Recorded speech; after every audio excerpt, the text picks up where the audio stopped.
कल कहाँ तक किया था? कल हमने किया था षष्ठोटी कर लिया था हमने। षष्ठी। षष्ठी। कल हमने षष्ठोटी कर लिया था। रूप क्या बना था? वो बना था षष्ठी का हमने बनाया था तत्शिव। तत्शिव। तत्शिवः और तत्शिव। तत्शिवः। ठीक है, तो ये बनाया था। आज क्या करेंगे? एक एक सूत्र, एक एक काम होगा, ज्यादा है नहीं, खत्म होने वाला है बस इसको। पहला सूत्र क्या है आज का? मोनुस्वारः। ये इंपॉर्टेंट सूत्र है। अर्थ में भी पूछ सकता है आपको कि इसका मीनिंग बताओ, उदाहरण के साथ व्याख्या, और वैसे भी पूछ लेगा। मोनुस्वार क्या कहता है? अ, माँ को, माँ को तो अंत में होने पर क्या कर देगा? अनुस्वार कर देगा। माँ को अनुस्वार कर देगा। कब कब करेगा? करेगा? हली, मैंने बोला था जिसमें सप्तमी विभक्ति होती है उसके परे रहने पर। तो हल परे रहने पर मौ को अंत में होने पर अनुस्वार कर देगा। सिंपल रूप क्या है? हरिम वंदे, हरि को वंदन करता है। शब्द रूप है बालकम, द्वितीय विभक्ति एक वचन, हरिम वंदे, हरि को वंदन करता है। अब यहाँ पर मौ अंत में है, इसके बाद हल है, तो हल पर रहते म को अंत में होने पर मो अनुस्वार सूत्र से अनुस्वार हो गया, रूप बनेगा हरिम वंदे। बस ये सिद्ध हो गया, इतना सही है। दूसरा रूप क्या है? शिवम भजामी, वही बनेगा शिवम, शिव को, भजामी भजता हूं। म अंत में है, आगे हल पड़ा है, मो अनुस्वारा से म को हल परे रहते अनुस्वार कर दो, अनुस्वार यानी बिंदी कर दो, शिवम भजामी। इसके बहुत से उदाहरण बनेंगे। शिवम भजामी गुरुम नमामि, गुरु को सब नमामि। जगह ही बनेंगे, सब सब जगह सब बनेंगे। जगह बनेंगे। रामम पठती नहीं, रामम नहीं, गलत बोल दिया वो तो। रामम राम पाठयति। पाठयति। ठीक है, तो रामम पाठयति, वहां पे माँ को सीधा अनुस्वार हो जाएगा। ये इतना सही रूप है, इसको ऐसे ही याद रखना, सिर्फ इतने ही रूप है। माँ अंत में बोला है तो मोस्टली द्वितीय विभक्ति का एक वचन का रूप बनता है। द्वितीय विभक्ति हम्म। एक वचन। बालकम पश्यति, बालकम पश्यति, बालक को देखता है। तो ये सारे उदाहरण इसके ऐसे बनेंगे। इसके बाद अगला सूत्र है नश्च पदांतस्य झलि। एक सूत्र है, एक काम करेगा। क्या कर रहा है? नस्य मस्य च पदांतस्य झल्यानुस्वारः। अब ऊपर वाला मौनुस्वार कहता है अगर पद के अंत में है तो करेगा। ठीक है ना, ऊपर वाले पद में अंत में था। नश्च पदांतस्य झलि क्या कहता है? नश्च अपदांतस्य, कब करेगा? झली। झली का मतलब झल परे रहते, झल प्रत्याहार पता कौन कौन से हैं? श श स हाँ। व, और वर्गों का पहला, दूसरा, तीसरा, चौथा, और हम्म। उष्ण व्यंजन, ऐसे लेके चलो। तो जल परे रहते ऐसे न और म को भी अनुस्वार कर देगा जो पद के अंत में नहीं है, मतलब बीच में है। ये बोलता है नह, न को, च, और न को भी अपदांत, जो पद के मतलब जो पद नहीं है वो, और न होने पर, पदांत न होने पर, पद के अंत में न होने पर झल परे रहते अनुस्वार कर दो। रूप क्या बनेगा? यशांसी, यशांसी रूप बनेगा। और इसमें कौन सा रूप बना के दिखाया इसने है? मनांसी।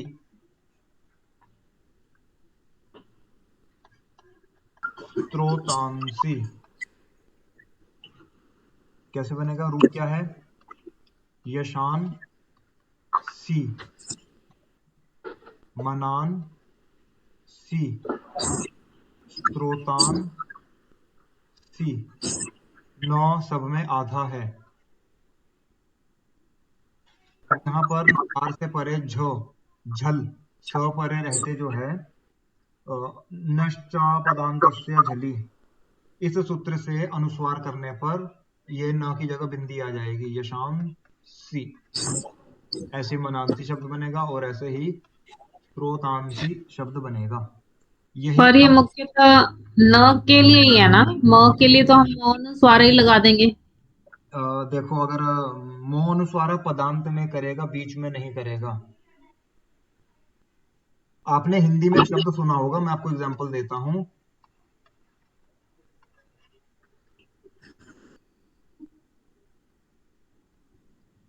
पढ़ा है? जी, हम इसको हिंदी में कैसे लिखते हैं? सारे ऊपर अनुस्वार डाल देते हैं अधिकतर। तो अंत में ना होने पर कर देता है, अगर अंत में नहीं है तब कर सकते हैं।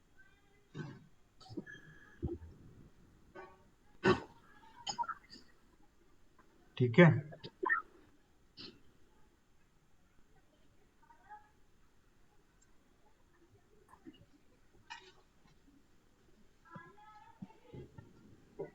इस तरह से यहाँ पर ऐसा सा आ सकता है। ये सिर्फ इतना ही उदाहरण है, इसको इतना ही याद रखना, एक ही सूत्र लगेगा, ये वाले रूप बनेंगे। यहाँ पर मोनुस्वारा नहीं लगेगा, नष्ट पदांत से झली लगेगा।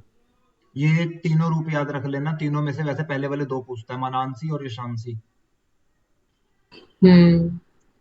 इसके बाद आगे सूत्र क्या है? अनुस्वारस्य यही पर सवर्ण। अब ये क्या बोलता है? अनुस्वार को पर सवर्ण भी करेगा। किन स्थितियों में करेगा और कौन सा रूप बनेगा वो देखना है। सूत्र क्या है? अनुस्वारस्य, अनुस्वारस्य मतलब अनुस्वार को क्या हो जाए? यही सप्तमी विभक्ति लगी है, यानी कि यह प्रत्याहार परे रहते क्या हो? परस्वर्ण, पर सवर्ण हो जाए। अनुस्वार को यह परे रहते पर सवर्ण हो जाए। यह प्रत्याहार में क्या क्या आता है? हया वरट के य से लेकर कपय के य तक। हाँ ठीक है। ठीक है। य र ल,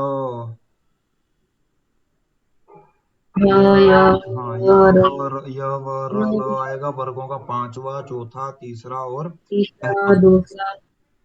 हाँ ये पहले तक का ठीक है। पाया। हाँ। हाँ, पहला, दूसरा, तीसरा, पर- चौथा, पांचवा, सारे अल्फाबेट्स आ गए, प्लस अंतस्थ व्यंजन आएंगे। उष्ण वाले नहीं आएंगे, श श श ह वाला नहीं आएगा, बाकी सभी आ गए।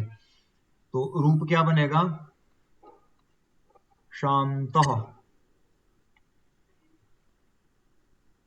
हुआ कैसे? शाम प्लस तह। तो समझ आ गया? जी सर।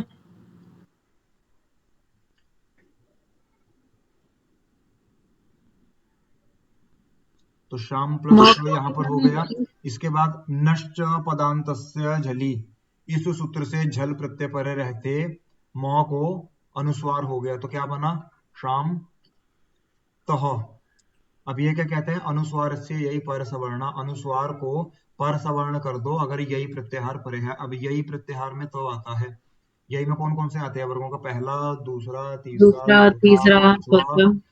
य, व, र, ल, ये सारे अल्फाबेट आते हैं। तो पहले ही है, तो परे रहते हैं, इस अनुस्वार को पर सवर्ण कर देंगे। अब जैसे हमने पर सवर्ण पहले किया था, उत्थान उत्थान में किया था ना, क्या करना था? जिसके उच्चारण स्थान मिलते हैं तो वैसा ही होगा। अब क्योंकि अनुस्वार नासिक्य वर्ण है, ठीक है, तो इसको जो पर सवर्ण होगा, होगा तो त के पूरे वर्ग से, लेकिन होगा कौन सा? नासिक्य। अब तवर्ग में नासिक्य कौन सा है? सबसे आखिरी वाला, नौ। तो दो धन। हर वर्ग में सबसे पांचवा वाला ही नासिक्य है। तो नासिक्य वर्ण होगा, तो अनुस्वार को पर सवर्ण करते ही शांतः ये रूप बनेगा। ठीक है। ऐसे ही शम प्लस का, नश्च पदांत से, शंका। हाँ, नश्च पदांत से झली से इसको अनुस्वार हो गया, क पीछे आ गया।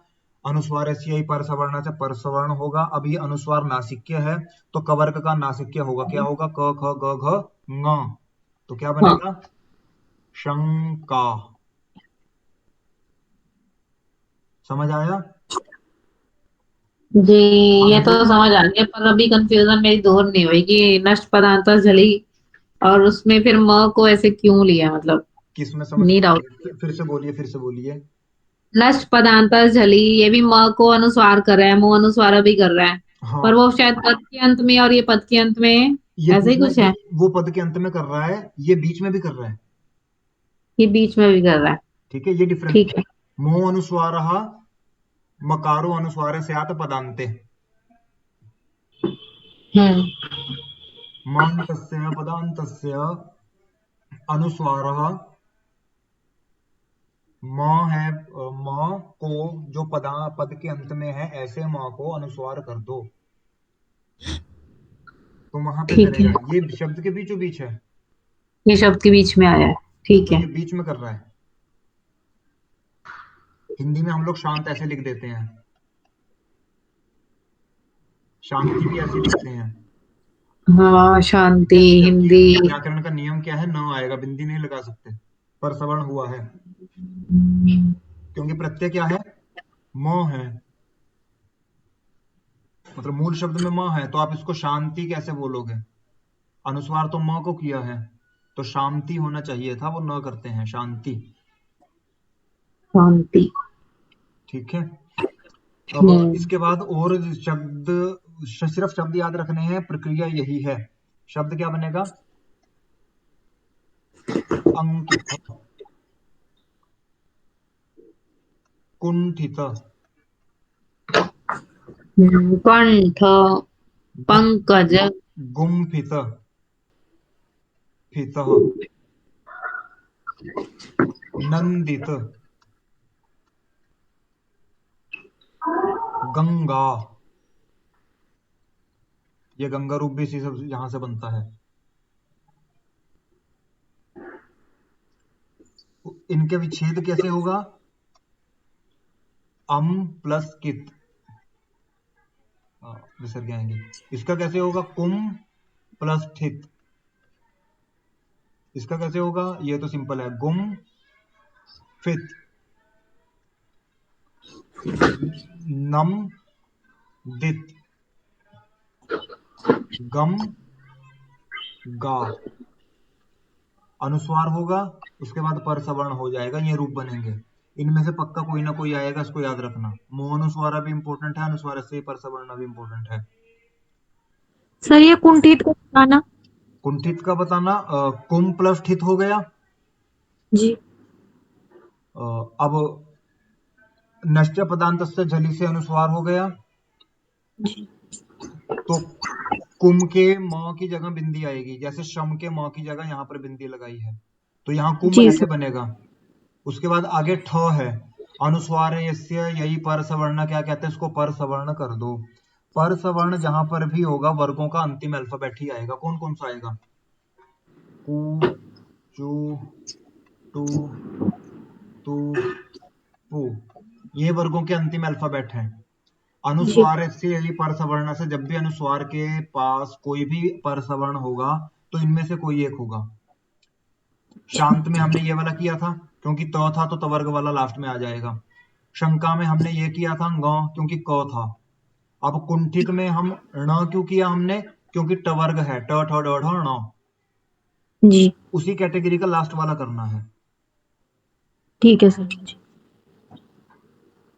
नंदित में नम था, न क्यों किया, नन क्यों कर दिया?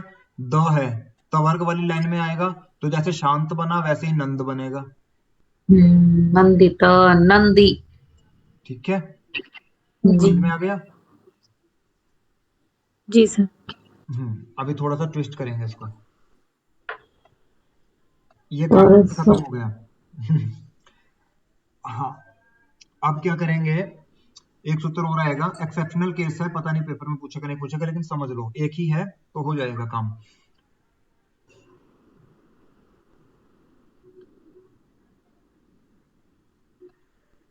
नश्च पदांत से झली बीच में कर देता है, और बीच में ही उसको क्या कर देता है, परसवर्ण कर देता है।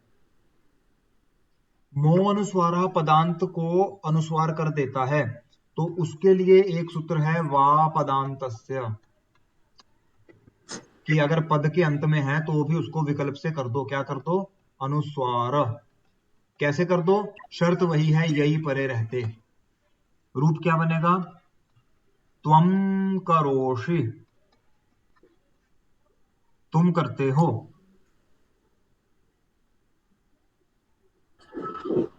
अब यहां मो अनुस्वार से अनुस्वार होगा, ये हो गया त्वम करोषि। हम सामान्य रूप से वाक्य बनाते तब ऐसे लिखते हैं, ऐसे लिखते हैं,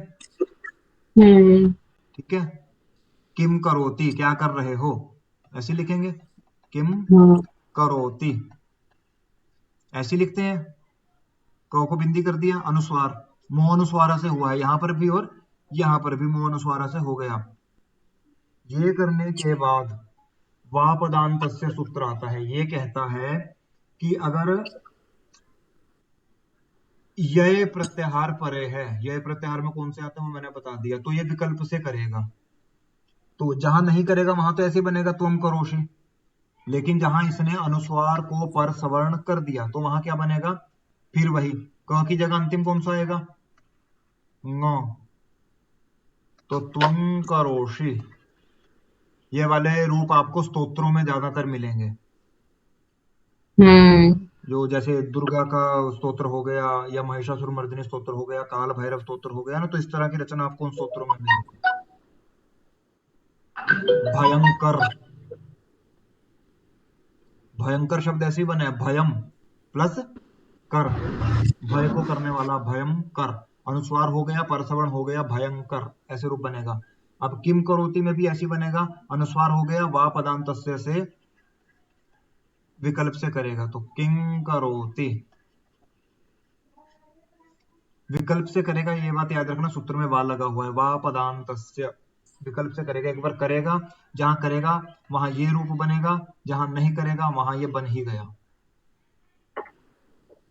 जी बस ये सूत्र खत्म हो गया। यहाँ पर अनुस्वार करने वाला, अनुस्वार को परसवर्ण करने वाला, जी ये तीन सूत्र हैं। मो अनुस्वार, सर कैसे पता चलेगा, मतलब इसको इस वाले उससे भी करना है? किसको किस वाले से करना है? मतलब त्वम करोषि और ये दूसरा जो लिखा आपने इसका ये रूप।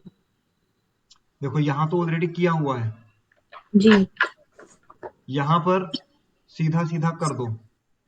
जी स्थिति क्या है देखो, इससे पहले जो हमने शब्द बनाए शांत, वो तो पद के बीच में हम्म आता, वो नहीं करेगा। हरिम वंदे जैसा हमने किया था, हाँ ठीक है, तो वो यर में आता है, ये यर में आता है, आता है ना।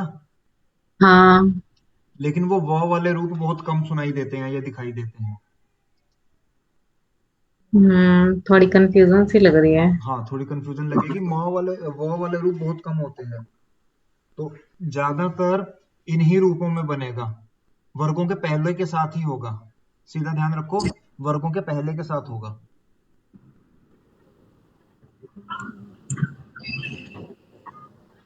समझ आया? वर्ग, इसका एक ही फिक्स एग्जांपल है। हाँ ये फिक्स एग्जांपल है, ज्यादातर पहले अल्फाबेट के साथ ही आएंगे। पहले अल्फाबेट के साथ आएंगे। हाँ अच्छे से तो बहुत ज्यादा उदाहरण दे रखे हैं, और क वाला भी ग वाला भी दे रखा है। देखो अगर दिया है तो वर्गों के साथ ही बनेगा, हाँ वर्गों के साथ ही बनेगा। अगर वर्गों के साथ बन रहा है तो वा पदांतस्य लगा दो, कोई गलत नहीं करेगा।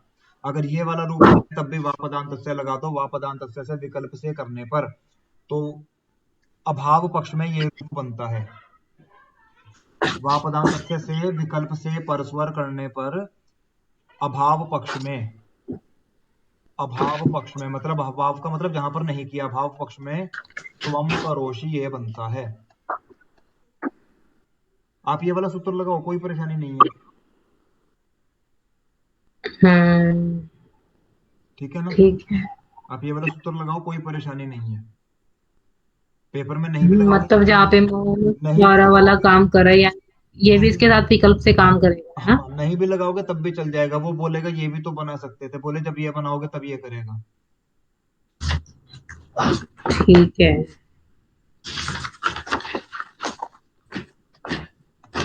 आगे चले, कौन सा है? हम्म,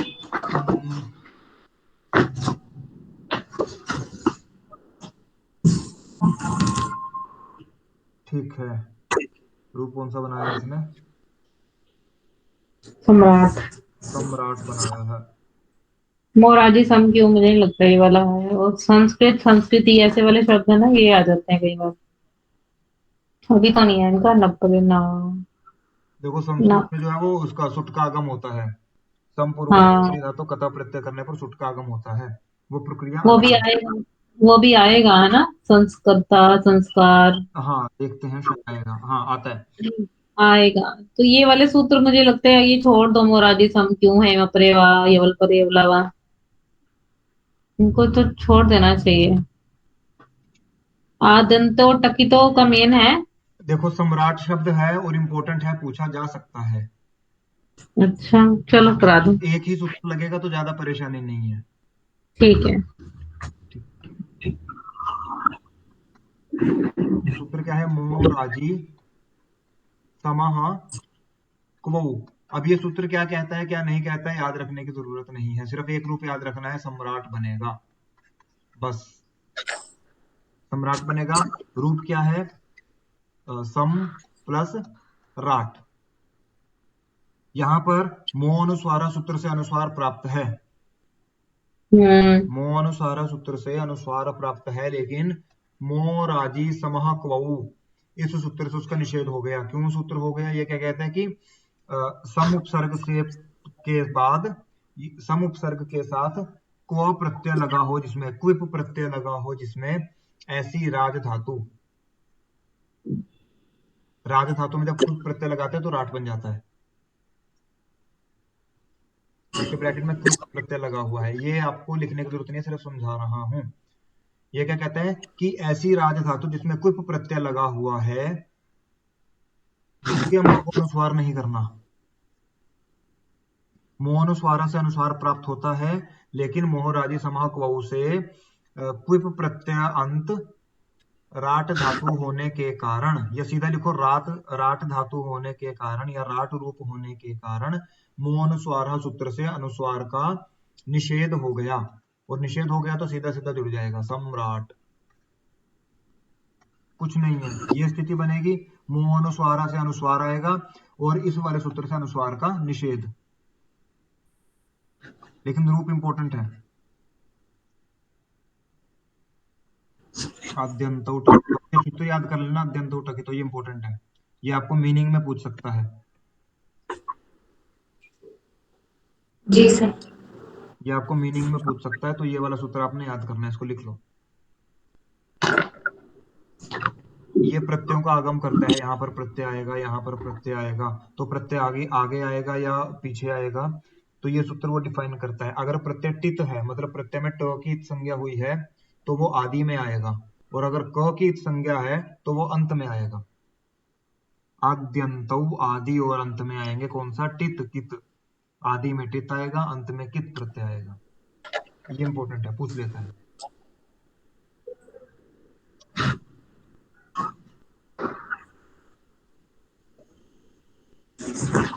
उसके बाद पुनः ये भी आपके लिए जरूरी नहीं है। नश्च,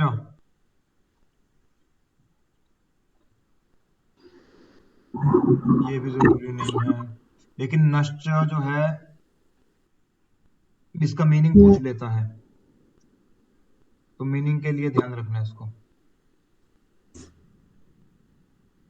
न है अंत में जिसके, उसके बाद सस्य स को धुट का आगम हो जाता है।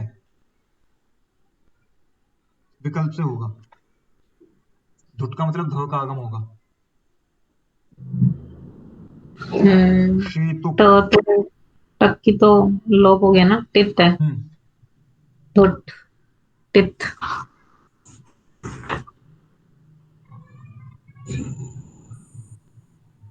ठीक है, ये भी जरूरी नहीं है। संशंभु। गमो ह्रस्वाद अचिन्नमुल नित्यम, ये भी जरूरी नहीं है। समः सुटी, समो रु सुटी।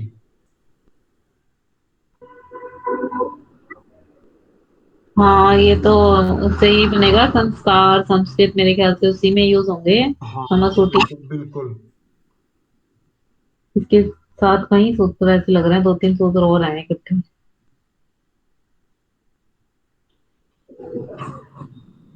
देखो ये क्या कहता है, यही वाला करेंगे, समाह सुटिहि। कर्ता वैसे ये बनेगा नहीं, इसकी जरूरत नहीं है, इसको रहने दो। ठीक है। ये क्या करता है, सम के मौ को रू आदेश करता है, मकरू। रू करता है, बाकी इसका और उसके बाद ज्यादा काम है नहीं। अत्रानुनासिकः पूर्वस्य तूमा।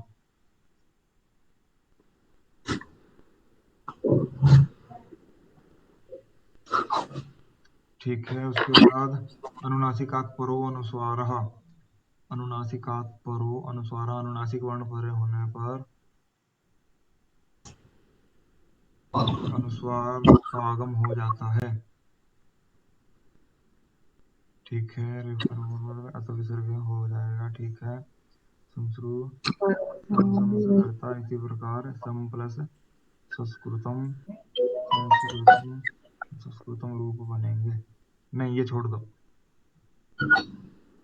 खरवसानी और विसर्जनीय सूत्र आया था। हाँ, खरवसानी और विसर्जनीय आया है। खरवसानी और विसर्जनीय सूत्र क्या करता है, खर परे रहते अवसान में और पदांत में र को विसर्ग कर देता है। आपने मुझसे इसकी व्याख्या पूछी थी विसर्ग संधि के टाइम। हाँ। ठीक है, मैंने बोला था खर परे रहते अवसान में और पदांत में, मतलब लास्ट में करेगा, क्या करता है, र को विसर्ग कर देता है। पदांत से इसको भी छोड़ दो। विसर्जनीय सह, ये वही सूत्र है जो विसर्ग संधि में पढ़ा था। विसर्ग को स होता है, ये खर वही है। परे रहते। हाँ, विसर्गों को स हो जाता है, खर परे रहते। तो जो रूप वहां बने थे मोस्टली वही आएंगे, यहाँ वाले रूप नहीं पूछता है, ये भी नहीं पूछेगा। उपवो हो को। ठीक है, ये उपपद करता है, इसकी भी जरूरत नहीं है। तस्य परमाम रेडितम, ये भी जरूरत नहीं है, रेडित संज्ञा करता है। कानाम रेडितम, ये भी जरूरत नहीं है। सूत्र है लास्ट वाले, और ये पक्का पूछेगा। छठे सूत्र क्या कहते हैं, हर्षस्य छे तुक आगमः। क्या कहता है, छ से परे हरस्व वर्ण को तुक आगम होता है। मैंने एक सूत्र बताया था अभी, जिसको बोला था ध्यान रखना, इसका कौन सा था, आदंत्य और टकितो। आद्य आद्यन्तौ टकितो। टकितौ। आपको इसका प्रैक्टिकल दिखाता हूँ। जी। छेचा, ऊपर वाला जो सूत्र है वो तुक का आगम करता है, इसके ऊपर वाला जो सूत्र है ये उसी की वृत्ति को नीचे लेगा। रूप क्या बना है, शिव छाया। ये रूप आपसे पेपर में वैसे भी पूछ सकता है कि इसको सिद्ध करो, या फिर छेचा सूत्र का अर्थ भी पूछ सकता है, तो बस इनको पेड़ के साथ याद रखना। यहाँ पर रूप क्या है, शिव छाया। अब यहाँ शिव परे है, मतलब छ परे है, तो क्या कहता है, छ परे रहते, छेचा सूत्र क्या कहता है, छ परे रहते हरस्व को तुक का आगम हो जाए। अब छ परे है, हरस्व क्या है, व में जो अ पड़ा है, ये वो है। अहरस्व है, पीछे छ है, तो छ परे रहते इस हरस्व को तुक का आगम होगा। अब ये तुक का आगम आगे होगा, मतलब अ के बाद में करेंगे या अ से पहले करेंगे। उसने बोला अ को तुक का आगम कर दो, मतलब आगम का मतलब बाहर से ले आओ। अब उसको ले आओ, अब उसको अ के बाद में रखना है कि अ से पहले रखना है, तो ये बोलते हैं आद्यंतौ टकितौ। जो तुक है, तुक का सिर्फ तो शेष बचता है, इसका ऊ भी चला जाता है और इसका क भी चला जाता है। हलंत्यम से इसकी इत संज्ञा होगी और उपदेशीय या अनुनासिक इत से इसकी होगी, तो ये दोनों कट जाएंगे। अब क्योंकि इसके क की इत संज्ञा हमने की है, ये कित माना जाएगा, जिसके क की इत संज्ञा हो, कित हो गया। ये सूत्र कहता है आद्यंतौ टकितौ, आदि अंतौ टकितौ। जिसमें टित है वो आदि में आएगा और जिसमें कित है वो अंत में आएगा। अंत में तो आएगा। इसने बोला अ को तुक का आगम कर दो, सूत्र कहता है अंत में करो, मतलब अ के बाद करना है। तो रूप क्या बनेगा, शिवत प्लस छाया। अब यहाँ पर हमने एक सूत्र पढ़ा था, कौन सा? टोस्टुनाष्टु। सबसे पहला सूत्र यहीं से शुरू हुई थी संधि, यहीं से खत्म होगी। जी। टोस्टुनाष्टु क्या कहता है? सकार और तवर्ग के बाद यदि शकार और चवर्ग है तो उसको वही कर दो। तो के बाद क्या है? छ है, तो की जगह मैंने इनको बोला था पैरेलल होएंगे, पहले वाले को पहला ही करना चाहे उसके बाद में कोई भी हो।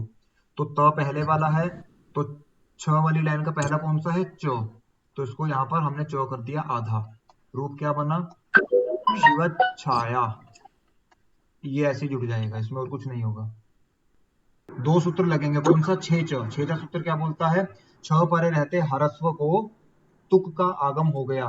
तुक का आगम करते ही हम उसके साथ एक मैंने शब्द आपको बताया था, अनुबंध लोप करने पर, अनुबंध लोप करने पर स्थिति क्या बनेगी? शिवत प्लस छाया।